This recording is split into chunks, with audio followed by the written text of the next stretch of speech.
Astagfirullahaladzim, astagfirullahaladzim, astagfirullahaladzim. Assalamualaikum warahmatullahi wabarakatuh. Bismillah, alhamdulillah, wassalatu wassalamu ala rasulillah Muhammad ibn Abdillah. Asyhadu an la ilaha illallah wahdahu la syarikalah, wa asyhadu anna Muhammadan abduhu wa rasuluhu la nabiyya ba'da, amma ba'du. Alhamdulillah, puji syukur kehadirat Allah Subhanahu wa taala, kita semua sampai detik ini, waktu ini masih diberikan kenikmatan oleh Allah, terutama nikmat sehat badan, panjang umur, dan ditetapkan di dalam keimanan, keislaman, sehingga kita semua bisa berkumpul di masjid ini, Masjid Baitul Ma'mur, di Masjid Baitul Ma'mur.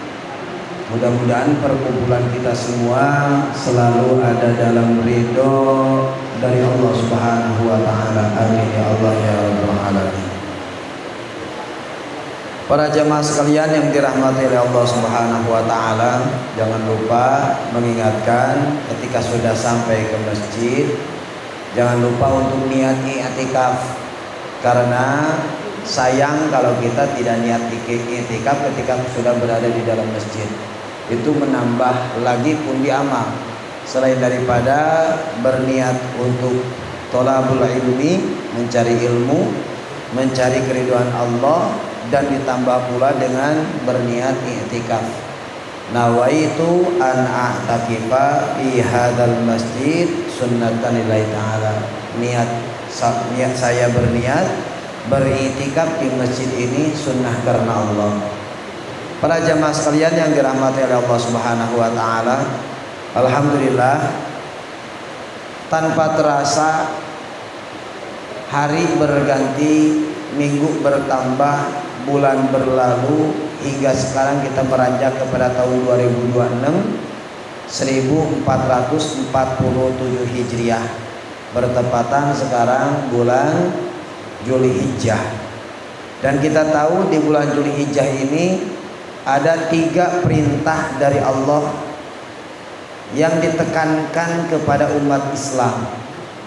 Ada 3 perintah.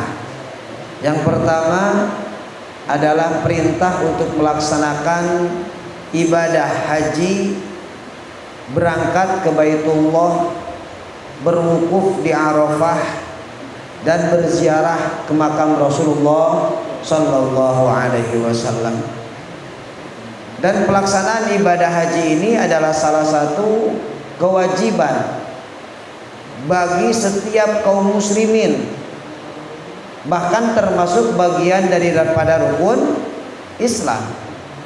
Pelaksanaan ibadah haji bagian daripada rukun Islam. Di dalam hadis Rasulullah sallallahu alaihi wasallam,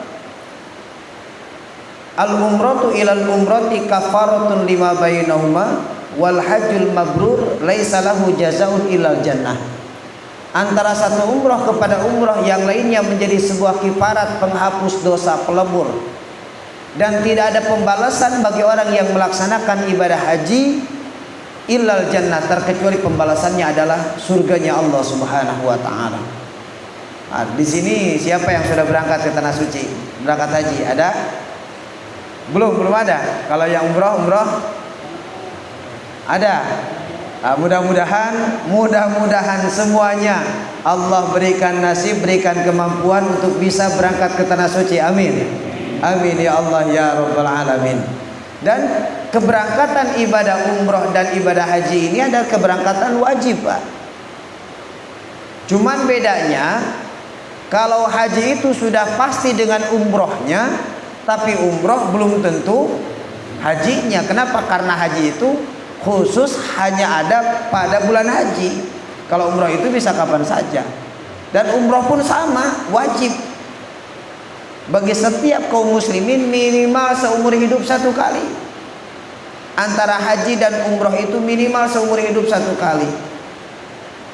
Bahkan ada ancaman dari Rasulullah sallallahu alaihi wasallam tentang masalah orang yang mampu tapi dia tidak berangkat. Uang ada, waktu senggang, badan sehat, situasi aman, tapi dia tidak berangkat. Itu dikhawatirkan matinya dalam keadaan Yahudi dan Nasrani. Makanya kita harus memiliki niat, keinginan untuk berangkat ke tanah suci. Meskipun saat ini keberangkatan ke tanah suci itu lamanya, kalau daftar hajinya haji reguler itu sekitar 23 tahun, Pak. Karena saya sendiri dengan saudara itu membuka satu travel wisata barokah. Itu sering keberangkatan, bahkan untuk keberangkatan nanti bulan Juli insya Allah di warga kampung saya pribadi itu ada 7 orang yang akan berangkat umroh. Setiap tahun itu sampai 4-5 kali memberangkatkan umroh dari travel kami. Dan saya pribadi sudah berangkat membawa jamaah itu sudah 3 kali. Berangkat ke sana bawa jamaah, bimbing jamaah dari mulai pertama manasik latihan di sininya sampai pembimbingan di sananya. Itu sudah beberapa kali. Sekaligus bukan iklan ya, mengajak ibadah kepada jamaah yang mau berangkat umroh dan bingung mencari travel yang mana yang amanah. Insya Allah travel yang kami buka wisata barokah itu kantornya berada di Pasir Kaliki. Yang mau berangkat umroh bisa daftar kepada saya pribadi. Insya Allah nanti kita berangkat sama-sama menuju Baitullah untuk berziarah ke Baitullah dan berziarah ke makam Rasulullah SAW. Ancaman orang yang mampu, badan sehat, situasi keamanan terjaga, terjamin, itu khawatir wafatnya dalam keadaan wafat Yahudi dan Nasrani. Sebagaimana hadis Rasulullah SAW, man kana musiron walam yahujja wa indahu malun tajibu fihi zakah walam tughsiluhu hajatan dhahiratun wala maradun habisun wala sultanun jairun falyamut ala ayyi dini sya'a yahudiyan aw nasraniyan. Barang siapa yang memiliki kecukupan harta namun dia tidak berangkat haji, padahal dia sudah memiliki harta yang sudah wajib untuk dijakatan, hartanya tersebut sudah cukup untuk mengeluarkan zakat, tapi tidak mendaftar untuk keberangkatan ibadah ke tanah suci, maka orang tersebut dan dia disibukkan dalam keadaan kehidupan nyata, artinya sibuk kerja, tidak ada rasa keinginan untuk berangkat ke tanah suci. Maka orang yang demikian itu di sini, maka orang demikian falyamut ala ayyi dinin masya, maka matilah dia dalam keadaan yang dia kehendaki, Yahudian atau Nasranian, baik mati dalam keadaan Yahudi atau dalam keadaan Nasrani.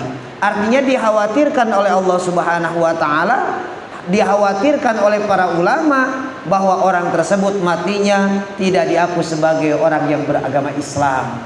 Kenapa? Karena tanpa disadari seakan-akan orang tersebut menolak salah satu rukun Islam. Makanya minimal di dalam hati kita ada rasa keinginan, bernazar, berniat, bertekad, bertujuan ingin berangkat ke tanah suci. Apalagi kalau memang sudah mampu, harta sudah banyak, rezeki sudah ada, badan sehat, situasi aman. Karena semakin ke depan kayaknya agak khawatir nih, agak khawatir karena peperangan antara Israel, Amerika versus Iran itu sampai sekarang masih bergejolak.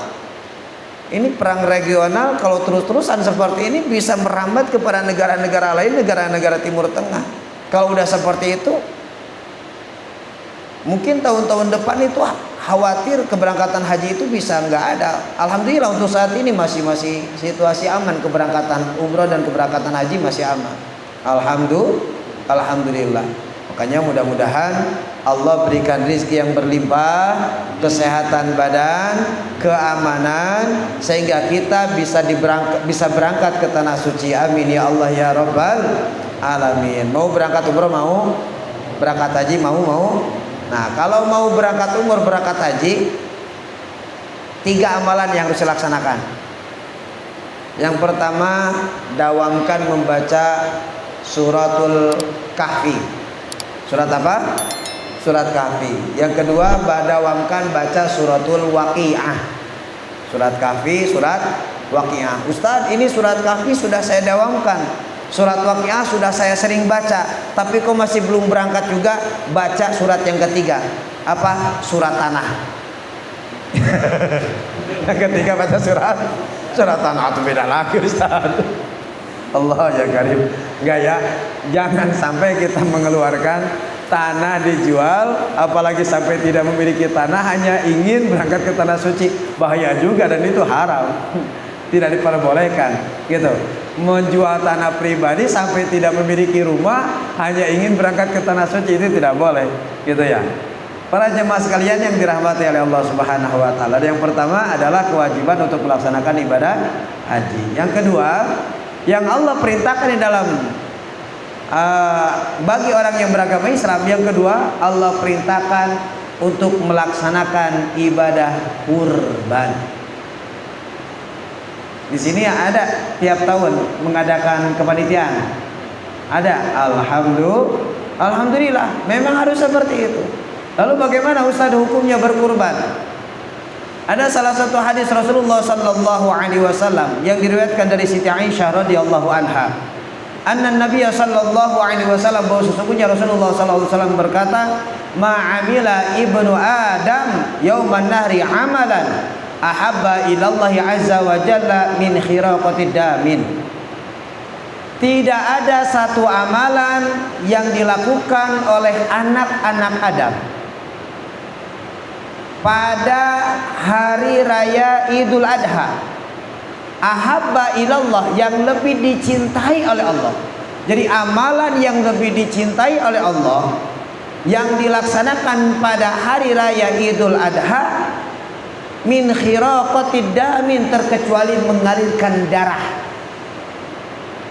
Wa innahu la ya'ti yaumal qiyamah, dan sesungguhnya darah kurban itu akan diterima oleh Allah Subhanahu wa taala di yaumil qiyamah bi quruniha, beserta tanduk-tanduknya, wa azlafiha, beserta kuku-kukunya, wa asy'ariha, beserta bulu-bulunya, wa innad dama la yaqum minallahi azza wa jalla bi makanin, dan sesungguhnya darah kurban ini akan sampai kepada Allah Subhanahu wa taala di satu tempat, qabla ayyaqa 'alal ardi, sebelum darah tersebut menetes ke bumi. Fatibu biha nafsan, maka bersihkanlah jiwa kalian dengan berkurban. Nah, hadis ini menunjukkan bahwa keutamaan orang yang mengeluarkan menyembelih hewan kurban, maka orang tersebut sejatinya diterima amal baiknya, pahala terbaiknya, yang paling terbaik pada hari raya Idul Adha. Cuman menyembelih kurban ini, lebaran Idul Adha ini bukan hanya sekedar menyembelih kurban. Menyembelih kurban di hari raya Idul Adha itu bukan hanya sekedar menyembelih, Pak. Hakikatnya ada tujuan tersendiri. Karena kisah penyembelihan hewan kurban itu adalah kisah tanda ketaatannya Nabi Ibrahim kepada Allah Subhanahu wa taala. Mungkin banyak guru-guru kita, ulama-ulama kita menjelaskan tentang masalah kurban.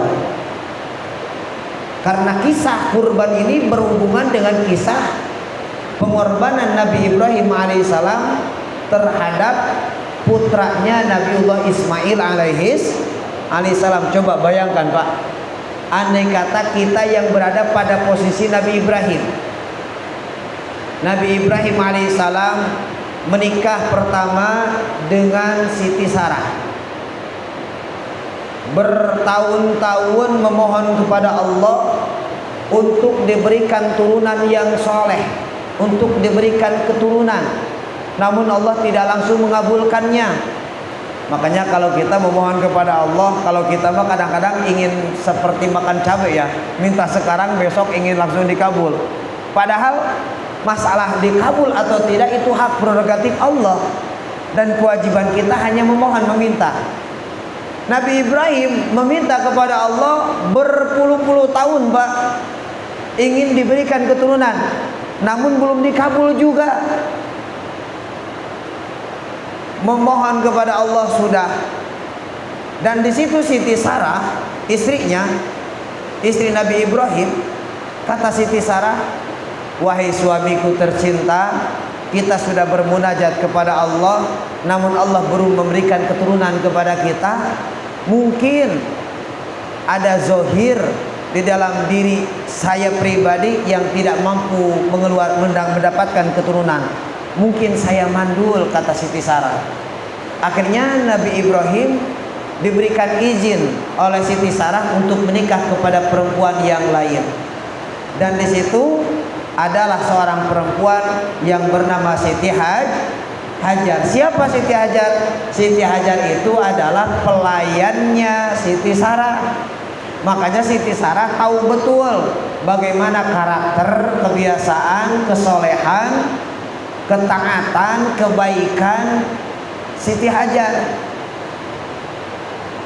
Menikahlah, singkat kata, Nabi Ibrahim menikah dengan Siti Hajar. Ketika menikah dengan Siti Hajar dan Allah berikan keturunan melewat rahim Siti Hajar yang dan diberi nama bayi tersebut dengan nama Ismail. Dimohon-mohon, dipinta-pinta, lalu dikabul. Akhirnya Nabi Ibrahim itu sangat sayang, sangat cinta kepada Nabi Ismail. Lamun cek urang mah etik-etik Ismail, ngobrol sama tetangga yang dibicarakan Ismail, berangkat ke sana kemari Ismail. Dan Nabi Ismail ini terus dibawa-bawa kemana-mana, saking cinta sayangnya Nabi Ibrahim kepada Nabi Ismail alaihissalam. Nah, ketika dalam keadaan demikian, Allah cemburu. Allah cemburu, khawatir bahwa Nabi Ibrahim ini lebih mencintai Ismail daripada mencintai Allah. Dan di situ terjadi cemburu juga. Siapa? Siti Sarah cemburu kepada Siti Hajar. Bagaimana Siti Sarah cemburu kepada Siti Hajar? Karena Nabi Ibrahim setelah mendapatkan keturunan Nabi Ismail dari rahim Siti Hajar, Nabi Ismail perhatiannya lebih kepada Siti Hajar dan Nabi Ismail. Akhirnya Siti Sarah, istri pertama sebagai tuannya dari Siti Hajar, itu merasa bukan merasa terasingkan ya, artinya merasa raget hati lah cek sudah nama gitunya, raget hati. Dan Allah memberikan wahyu kepada Nabi Ibrahim sebelum terjadi perpecahan, percekcokan antara Siti Sarah dengan Siti Hajar. Allah memberikan wahyu untuk membawa Siti Hajar dan Nabiullah Ismail ke negeri Sahara yang tandus, yaitu dibawa kepada tempat Baitullah. Dibawalah tuh Siti Hajar dengan Nabi Ismail dibawa. Ingat, Nabi Ibrahim itu Allah utus kepada negeri Babylon. Negeri Babilonia. Di mana negeri Babilonia? Babilonia itu sekarang itu wilayah Irak. Coba jalan kaki dari wilayah Irak ke Arab Saudi, ke tempat ke negeri Mekah. Itu di bawah dengan jalan kaki. Negeri Mekah itu, Pak, Ka'bah itu hanya ada sisa bangunan Ka'bah. Karena saat itu Ka'bah itu sudah hancur karena terjadi banjir pada saat zaman Nabiullah Nuh alaihissalam. Tapi Ka'bah sudah ada, cuman hanya tinggal tinggal pondasinya saja saat itu. Nah, ditinggallah Nabi Ismail dengan Siti Hajar di situ. Lalu Nabi Ibrahim pulang. Ketika Nabi Ibrahim pulang, Siti Hajar berkata, kata Siti Hajar, wahai Ibrahim, wahai suamiku tercinta, apa kau akan meninggalkanku di sini? Nabi Ibrahim tidak menjawab. Bukan berarti Nabi Ibrahim tidak cinta, tapi Nabi Ibrahim mendapatkan perintah dari Allah untuk meninggalkan Siti Hajar dengan anak tercintanya di situ.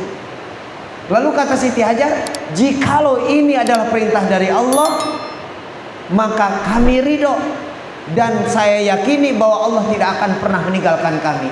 Lalu di situ Nabi Ibrahim berkata, ya, ini adalah perintah dari Allah.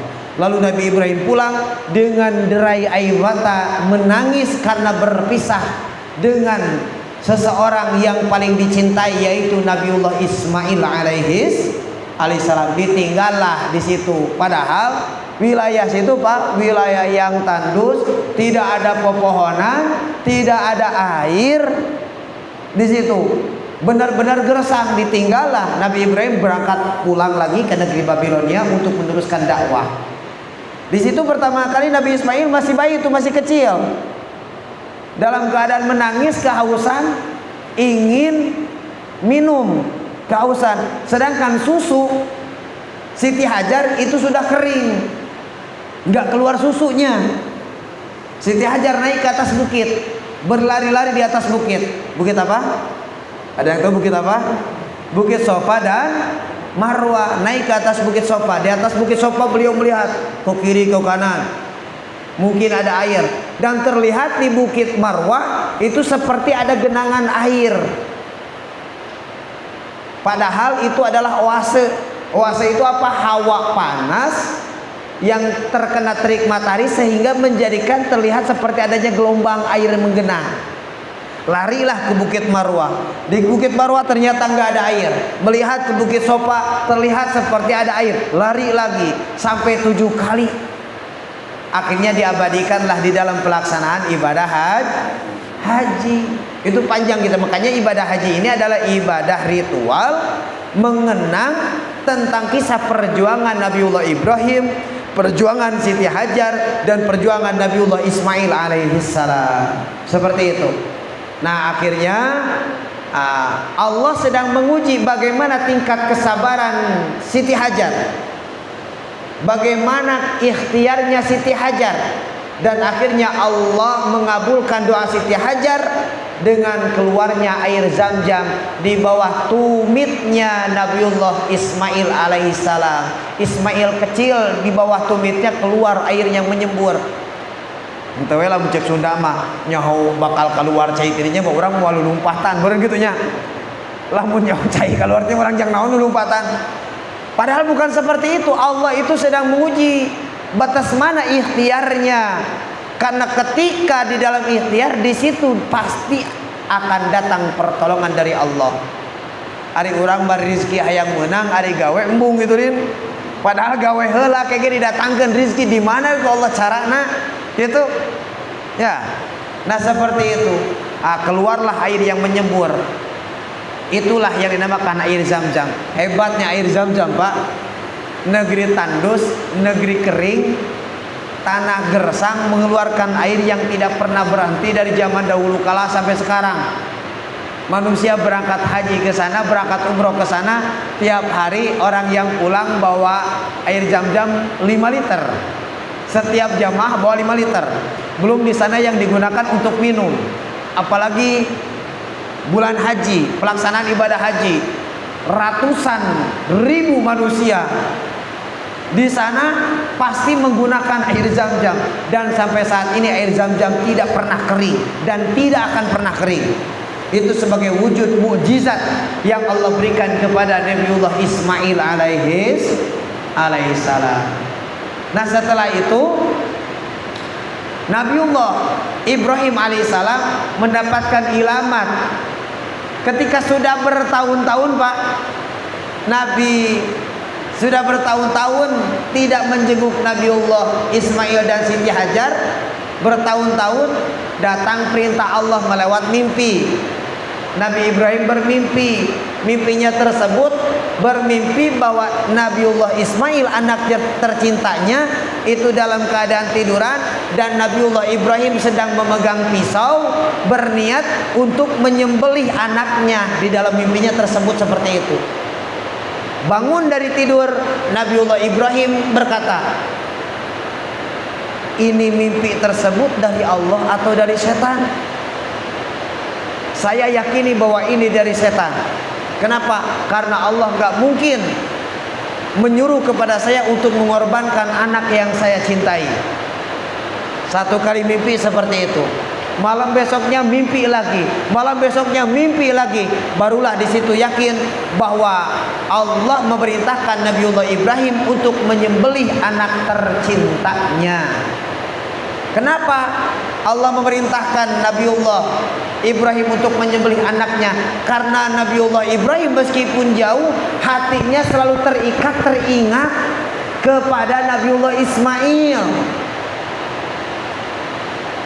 Sehingga perjalanan dakwah Nabiullah Ibrahim itu agak terganggu, Pak. Agak terganggu dakwahnya. Kenapa? Karena keterikatan hatinya kepada Nabiullah Ismail alaihissalam. Nah, Allah memerintahkan untuk menyembelih. Lalu di situ Nabiullah Ibrahim berangkatlah ke tanah suci lagi, ke Baitullah. Ketika datang ke sana, yang pertama kali yang dilakukan oleh Nabi Ibrahim membangun kembali Ka'bah. Ka'bah dibangun lagi tuh.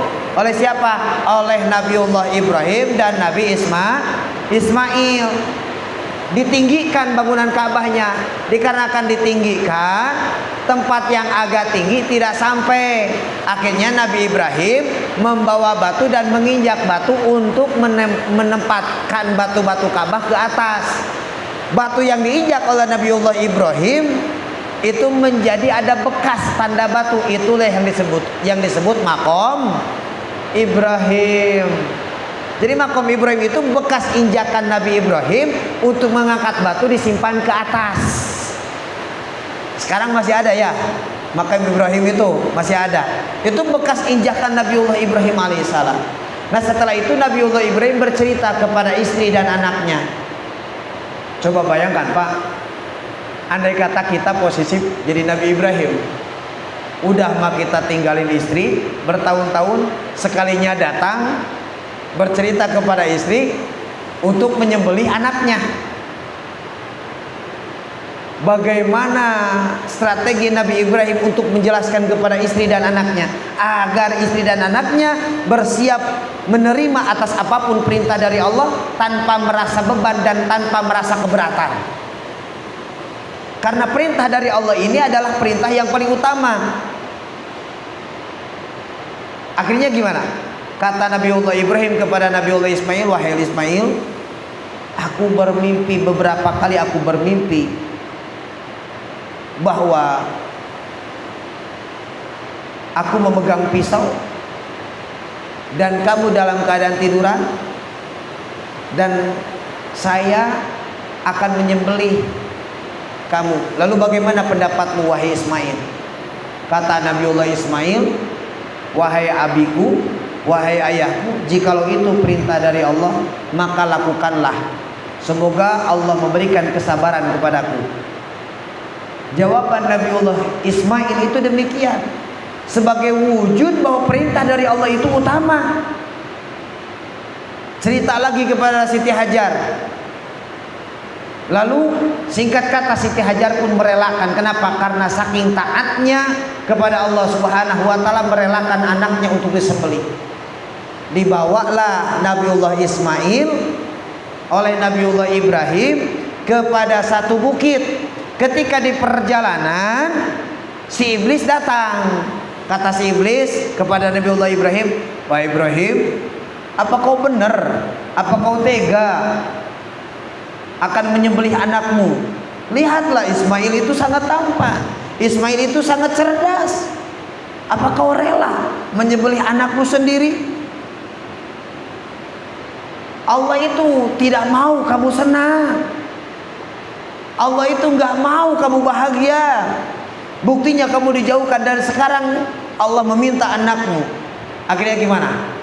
Nabiullah Ibrahim, dia mengambil kerikil dan dilempar. Bismillah, Allahu Akbar. Diremparlah setan tersebut. Disitulah dijadikan sebuah tempat untuk jumroh. Itu dulunya tempat jumroh itu tempat setan mewujudkan diri.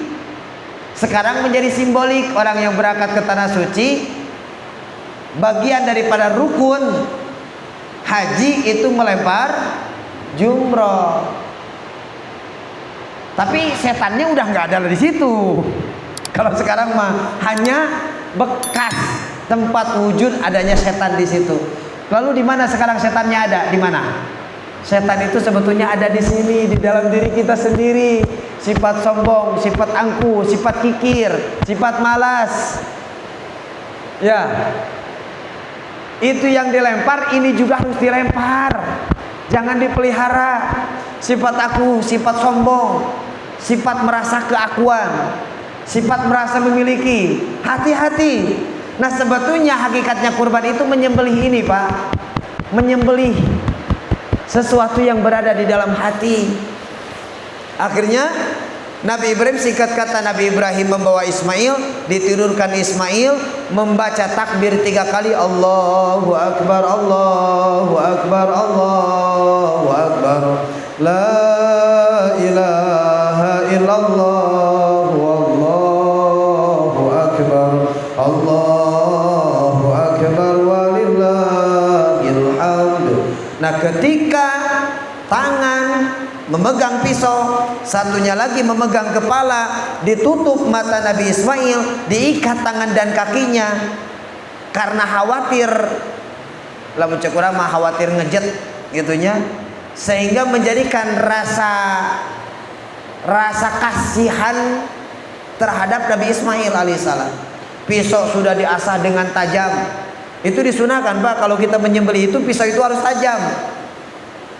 Kenapa? Karena dengan ketajaman pisau tersebut sehingga tidak terasa, udah tahu-tahu sapat. Contoh, kita misalkan nih punya peliharaan domba, ngarit, nyari rumput. Tahu-tahu, hor, ini udah berdarah. Saking tajam-tajamnya sampai luka itu nggak terasa. Nah, begitupun kepada hewan itu, ketika kita akan menyembelih itu harus yang tajam agar tidak terasa oleh hewan tersebut. Jangan pisau yang kodok dikodok, kasihan itu. Ya. Nah, pisau sudah ditempel di leher Nabi Ismail, lalu di situ membaca takbir dengan menghayati makna Allah Maha Besar, Allah Maha Besar, Allah Maha Besar. Segala puji bagi Allah, tiada Tuhan selain Allah.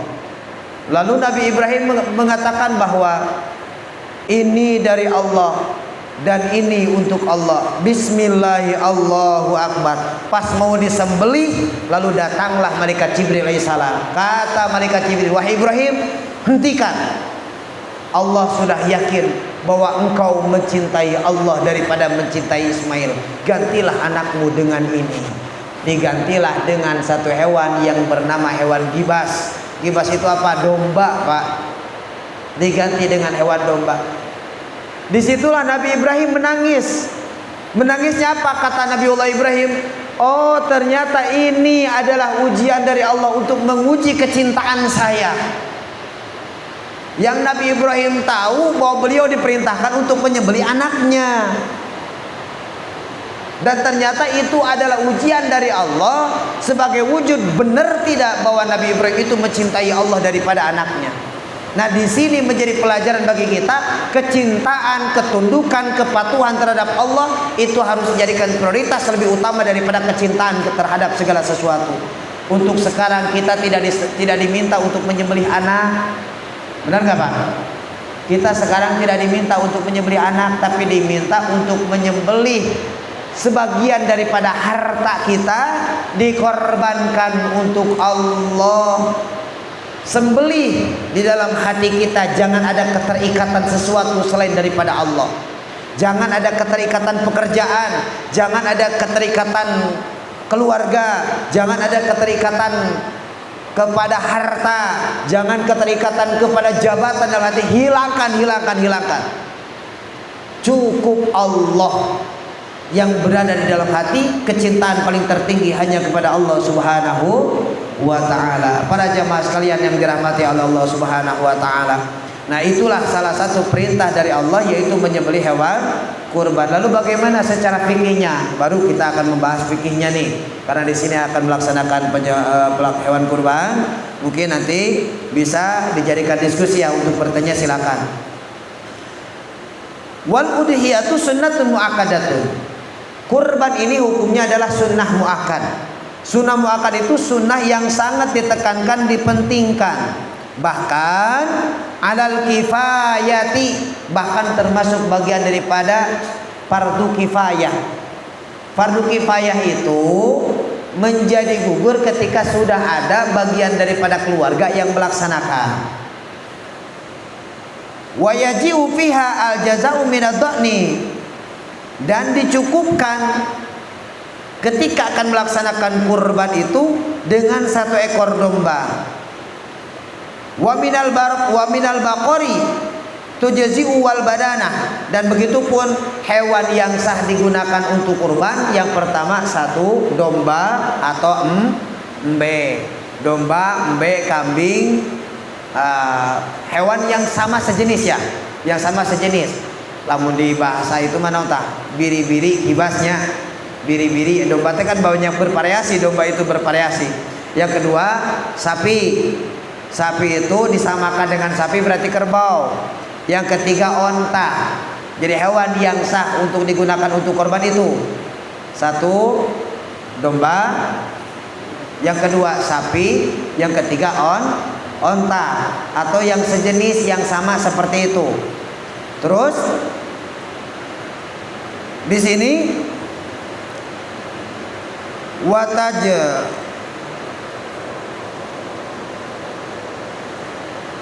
watajiul badana an sab'ah wal baqaratu an sab'ah, dan cukup 1 onta untuk 7 orang dan 1 sapi untuk 7 orang.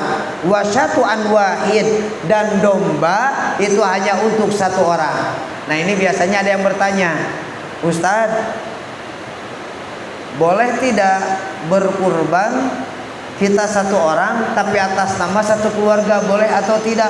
Boleh, karena itu pun yang dilakukan oleh Rasulullah. Saya menyembelih hewan kurban ini untuk diri saya dan untuk seluruh umat. Itu ucapan hadis Rasulullah. Cuman yang dimaksud di sini sapi untuk 7 orang, onta untuk 7 orang, 1 domba untuk 1 orang, artinya menggugurkan hukum kifayah kepada yang lain. Misalkan 1 keluarga nih, kita 1 keluarga itu ada misalkan 1 keluarga itu ada 5 orang, lalu berkorban ayahnya, maka istrinya, anaknya, kakaknya yang 1 rumah itu sudah lepas hukumnya, tidak terikat kepada beliau, dan pahalanya pun akan terbagi, menang pahala anak ini. Bukan berarti untuk 1 orang berarti hanya dia saja mendapatkan pahala, bukan.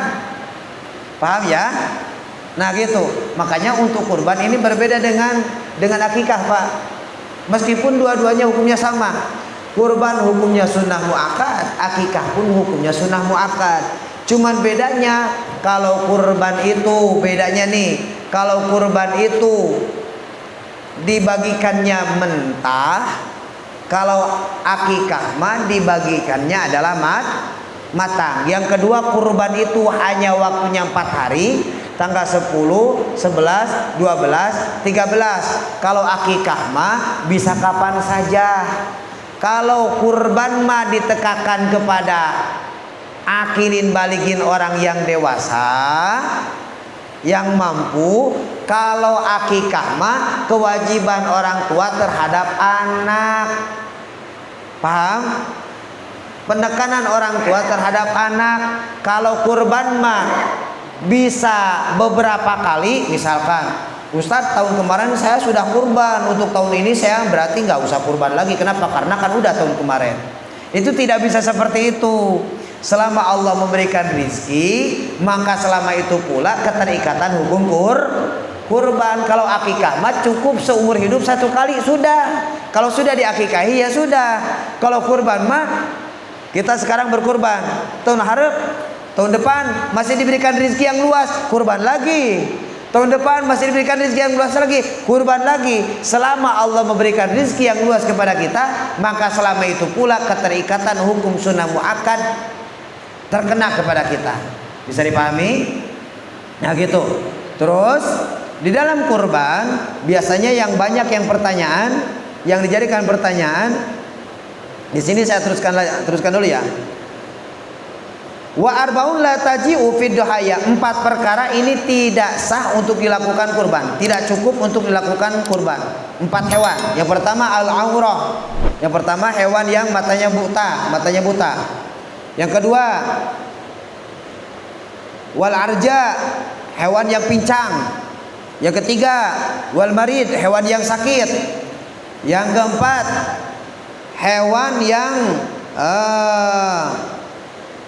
yang kurus. 1 hewan yang buta, 2 hewan yang pincang, ketiga hewan yang sakit, keempat hewan yang kurus. Itu tidak sah untuk dijadikan korban. Itu. Nah, selain daripada itu, bagaimana misalkan ini mah ada hewan tapi telinganya pendek, kayak seperti yang buntung tapi bawaan lahir, sah enggak? Sah. Gitu. Nanti di sini ada penjelasan di tengahnya.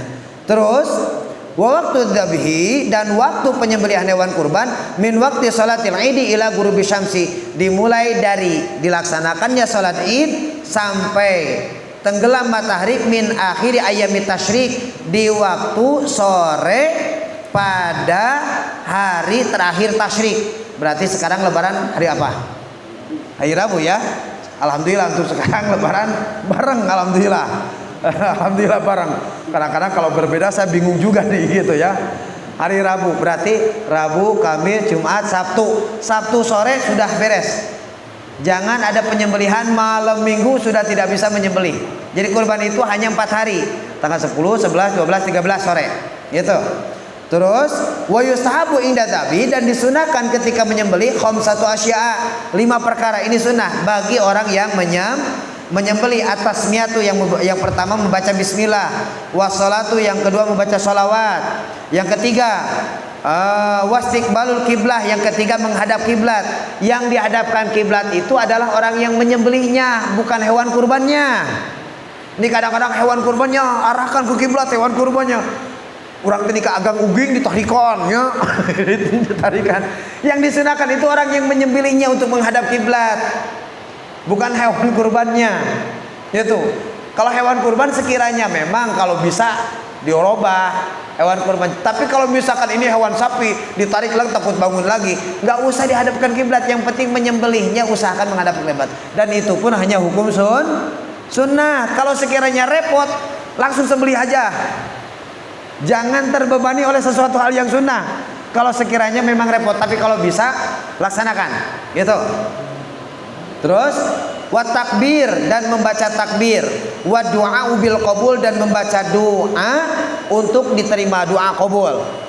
Dan diutamakan kalau bisa yang menyembelih hewan kurban itu adalah orang yang berkurban.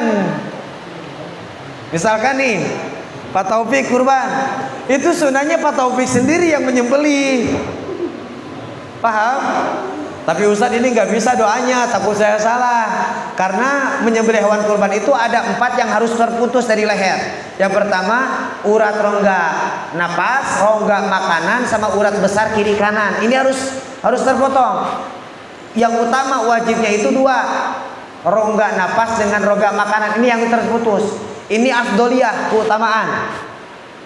Karena kalau sudah putus ini dia nggak udah bisa berdiri. Tapi kalau ini belum putus, makanya banyak berdiri lagi. Meskipun ini udah putus, ini belum, dia berdiri lagi. Kenapa? Masih ada otot kekuatan dia. Makanya kalau ada hewan ini udah putus kok masih berdiri, karena urat yang besar ini belum putus. Gitu ya. Kita nggak bisa nih, Ustadz saya nggak bisa untuk menyembelih. Serahkan kepada Ustadz, kepada kiai yang sudah terbiasa menyembelih. Ustadz saya nggak bisa doanya, belajar doanya. Bagaimana doanya? Di sini ada nih doanya di sini. Allahumma hadhihi minka wa ilaika fataqabbal hadhil udhiyah nikmatan minka alayya, untuk pribadi. Kalau untuk orang lain, kita menyembelih untuk orang lain, ala untuk siapa? Anu bin Anu, gitu kan? Disebutkan. Terus mana tadi teh? Ngaleng itu. Ya, seperti itu. Wa taqarrabtu biha ilaika fataqabbalha minni. Nah itu doa yang dibaca ketika selesai menyembelih hewan kurban. Teu bisa ku Arab ku Sunda, ya Allah, kurban ini dari kami, kurban ini dariku, maka terimalah olehmu kurban ini, semoga menjadi kendaraan bagiku. Doa nama kitu tah ku Sunda we, lem teu bisa-bisa teuing mah. Da Allah mah teu mere kahesean gitu nya. Ngan afdoliana tetap ku bahasa Arab. Gitu ya. Urang mah bahasa Indonesia we laksanakeun gitu ya. Terus di sini ada keterangan lagi, kita lanjutkan. Wala yaqulul mudhahi syai'an minal udhiyatil madhkurah. Tidak boleh memakan hewan kurban bagi orang yang berkurban ketika dia kurbannya kurban nadar. Misalkan Kang Taufik dia beli domba. Ucapan ini termasuk nadar loh. Dia beli domba. Beli domba ada jang kurban. Nah, itu termasuk nadar. Beli domba ada jang kurban. Nah, berarti itu termasuk kurban. Orang yang berkurban beserta ahli keluarganya jangan memakan hewan kurban tersebut. Apalagi dari jauh-jauh hari, saya berniat kalau laku tanah saya akan kurban. Oh, itu sudah jelas nadarnya.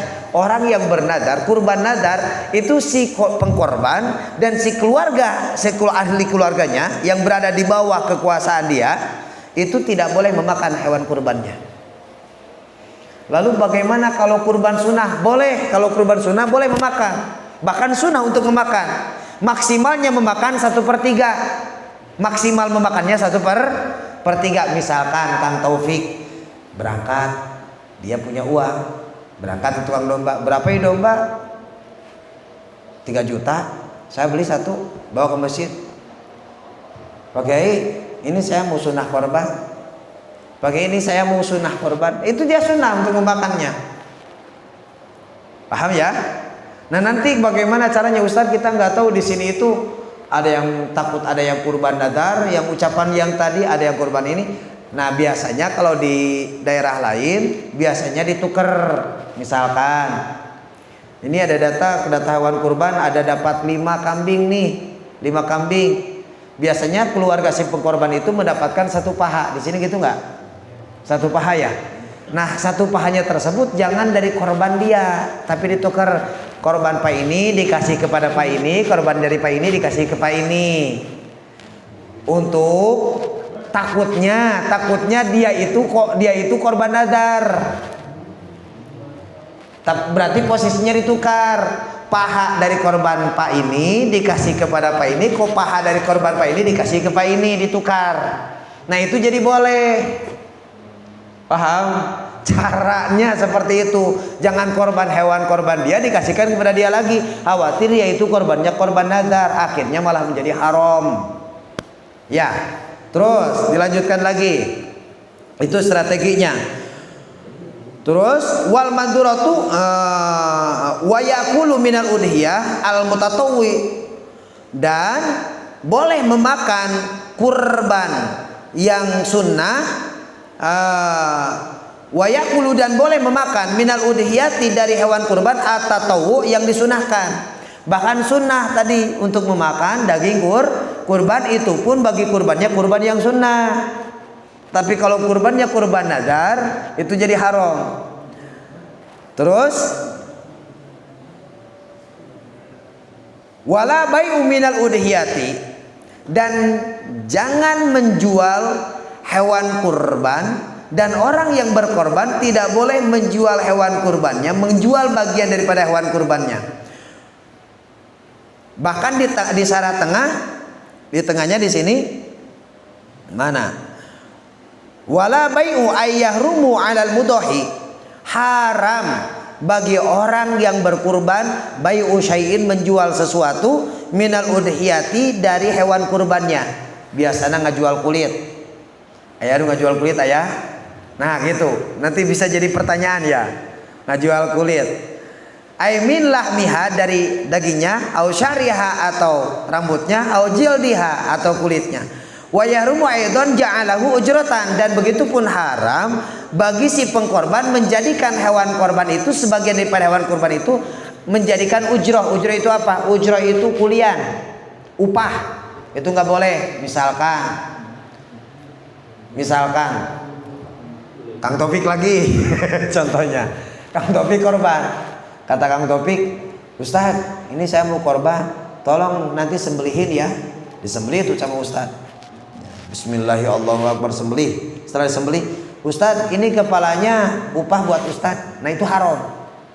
Ustadz, ini kepalanya upah buat Ustadz, kuliah yang Ustadz. Itu haram. Lalu bagaimana agar jadi halal? Jangan berkata upah. Ustadz, ini kepalanya sedekah buat Ustadz. Itu halal. Karena yang tidak boleh itu dijadikan upah atau diperjual belikan, termasuk kulitnya. Yang tidak boleh itu yang menjual, yang haram menjual daging kurban atau sesuatu dari kurban itu bagi orang yang berkurban. Misalkan Kang Taufik, ini kulitnya nggak usah dipotong-potong, ini kulitnya mau saya jual, dijual tuh kulitnya sama Kang Taufik. Nah itu haram. Lalu bagaimana sama panitia? Dijual sama panitia. Banyak kan ya kayak gitu. Misalkan kita di sini nih, kita mengadakan kepanitiaan. Panitia itu adalah wakil dari si pengkorban. Panitia itu sama, kalau wakil itu hukumnya sama seperti orang yang berkorban. Maka panitia pun tidak boleh memperjual belikan. Lalu Ustadz kan lamun dikeretan mual ke arah nu aya kapicun. Bener tuh? Lalu kumaha carana? Sedekahkeun kulit kurban. Contoh, misalkan di sini ada kepanitiaan. Ingat kalau disedekahkan boleh. Orang yang menerima kurban itu boleh menjual. Yang menerima itu boleh. Gitu kan? Dia menjualnya. Contoh, kita ngadain penganitiaan. Sepanitiaan, cek panitia teh ieu kulit korban loba. Nya dikeretan moal kabagi. Dah sedekahkeun ka saurang. Disedekahkeun lah. Pak, ka bapak nih, Pak siapa? Pak Anto. Pak, nih saya mewakili panitia, saya sedekah nih buat Pak Yanto. Kulit kurban semua nih, saya sedekahin kulitnya semua. Alhamdulillah, saya terima nih sedekahnya nih kulitnya nih. Kata Pak Yanto, wah ada tengkulak kulit nih. Nah, sama Pak Yanto itu kulitnya dijual sama Pak Yanto. Boleh karena Pak Yanto itu bukan orang yang berkurban. Itu boleh sama Pak Yanto. Setelah dijual, karena panitia membutuhkan biaya operasional, kulitnya disedekahin lagi. Nih sedekah buat panitia untuk operasional kulitnya. Boleh. Caranya seperti itu agar tidak mubazir. Uangnya bisa digunakan lagi untuk panitia, kulitnya menjadi boleh dijual. Itu pun kalau dapat, itu pun dijual kalau sudah disedekahkan. Tapi kalau kata si penerima korban, ya jangan udah dipotong-potong aja, kata si pengkorban, itu panitia harus memotong-potong. Kenapa? Karena panitia adalah wakil dari si pengkorban. Paham? Bisa dipahami ya? Nah mungkin seperti itu untuk ininya. Untuk penjelasannya silakan, kalau misalkan ada yang mau bertanya silakan tentang masalah fikih kurban, silakan. Sekian, saya tutup dulu ya. Silakan untuk bertanya. Mudah-mudahan bermanfaat khusus untuk saya pribadi, umum untuk kita semua. Wallahu a'lam bishawab. Ada yang bertanya silakan. Cukup?